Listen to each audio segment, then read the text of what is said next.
teacher, my name is Shifa Mobin Sheikh. I study in 6th standard.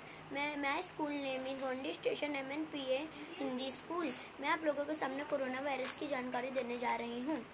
Corona virus चीन में भयंकर रूप से फैल रहा है।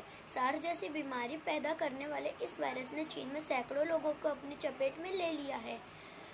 यहाँ तक कि यह भारत में भी आ चुका है। अन्य ऐसे देशों में भी यह वायरस फैल चुका है। कोरोना वायरस की पहचान 1937 में पक्षियों में फैले संक्रामक ब्रोंकाइटिस वायरस से की गई थी। इस वायरस के अंदर मुर्गी पालन को नष्ट करने की क्षमता होती है। कोरोना वायरस कैसे फैलता है? इन्फेक्टेड व्यक्ति के मुंह को बिना ढके खांसने या छींकने से हवा में वायरस पहुंच जाता है। इन्फेक्टेड व्यक्ति से हाथ मिलाने पर भी वायरस आसानी से फैल जाता है। संक्रमित जगह को छूने से भी वायरस फैल सकता है। नाक, आँख या मुंह का संपर्क करने भर से ही वायरस फैल जाता है।